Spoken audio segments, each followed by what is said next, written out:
साथियों, टीएमसी सरकार का एक ही एजेंडा है। ये टीएमसी वाले न खुद काम करेंगे न करने देंगे। जब तक इनको अपना कट मनी नहीं मिल जाता, ये किसी भी योजना को गांव गरीब तक नहीं पहुंचने देते। इसलिए टीएमसी सरकार केंद्र की योजनाओं को रोक कर रखती है।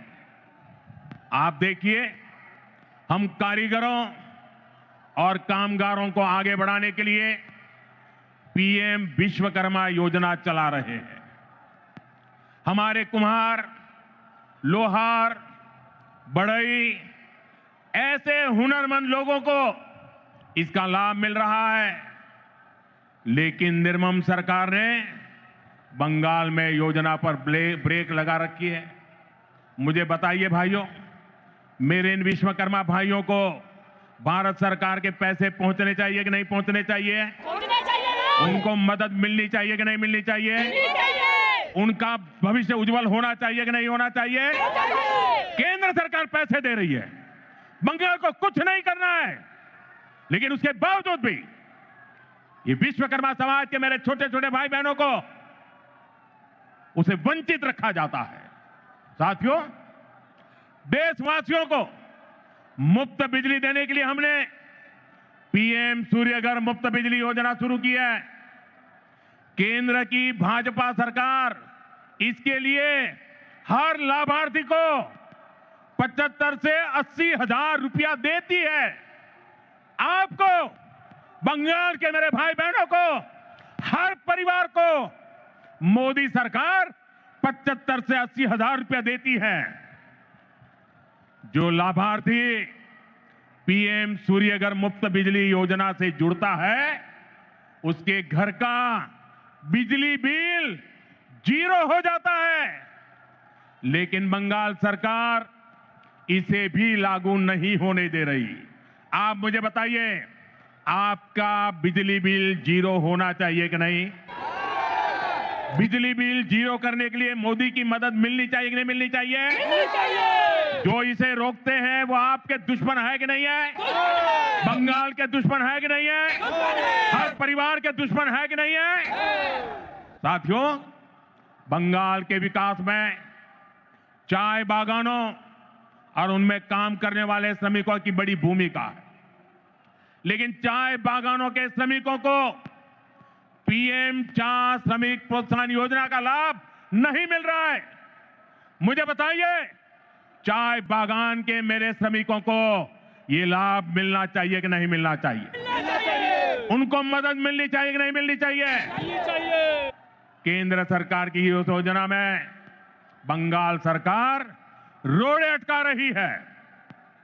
साथियों, आप सबने देश भर में पीएम आवास योजना की सफलता के बारे में सुना है। दुनिया के लोग भी जब सुनते हैं ना, अचरज करते हैं। जो लोग बंगाल से बाहर रह रहे हैं, ऐसे हर गरीब परिवार को पक्का घर मिल रहा है। लेकिन यहां क्या हुआ? योजना का नाम बदल दिया गया, लाभार्थियों की सूची में गड़बड़ की, और जिन गरीबों को घर मिलना चाहिए था वे आज भी इंतजार कर रहे हैं। ईमानदारी से, ट्रांसपेरेंसी से बंगाल के गरीबों को पक्का घर मिलना चाहिए कि नहीं मिलना चाहिए? मिलना चाहिए। ये टीएमसी सरकार मिलने देगी क्या? ये निर्मम सरकार मिलने देगी क्या? ये सरकार जानी चाहिए कि नहीं जानी चाहिए? गरीबों को घर मिलना चाहिए कि नहीं मिलना चाहिए? साथियों, इतना ही नहीं, यही हाल जल जीवन मिशन का भी है।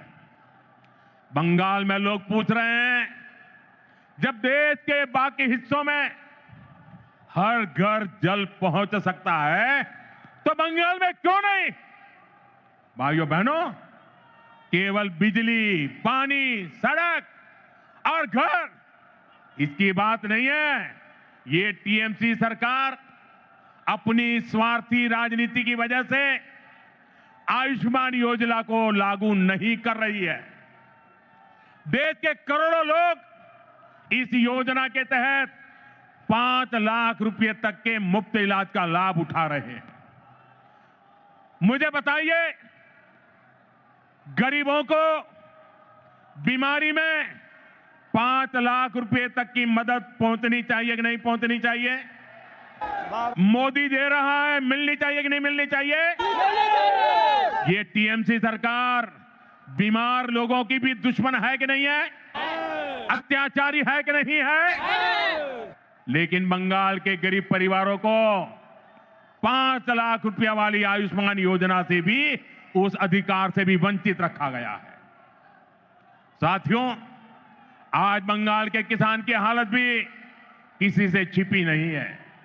मुझे बताया गया है कि 2-3 दिन पहले ही चंद्रकोना में हमारे एक आलू किसान ने खुदकुशी कर ली है, आत्महत्या कर ली है। पश्चिमी मिदनापुर से हुगली और बर्धमान तक किसानों से झूठे वायदे और सरकारी खरीद में घोटाला ही ये टीएमसी सरकार की पहचान बन गया है। टीएमसी के कट, कमीशन और करप्शन के कारण गंदी राजनीति के लिए किसानों की जिंदगी से, गरीबों और मध्यम वर्ग की जिंदगी से, माताओं बहनों की सुरक्षा से खिलवाड़ किया जा रहा है। इसलिए टीएमसी जाएगी तो हर गरीब को पक्का घर मिलेगा। गरीब को पक्का घर मिलना चाहिए कि नहीं मिलना चाहिए? मिलना चाहिए कि नहीं मिलना चाहिए? मिलना चाहिए। ये मोदी की गारंटी है। हर गरीब परिवार को बता देना, जैसे ही टीएमसी की सरकार जाएगी, गरीबों का पक्का घर बनना शुरू हो जाएगा। टीएमसी जाएगी तो हर घर साफ जल पहुंचेगा। टीएमसी जाएगी तो हर गरीब को मुफ्त इलाज मिलेगा। टीएमसी जाएगी तो कारीगरों को नए अवसर मिलेंगे। टीएमसी जाएगी तभी बंगाल में सुशासन आएगा।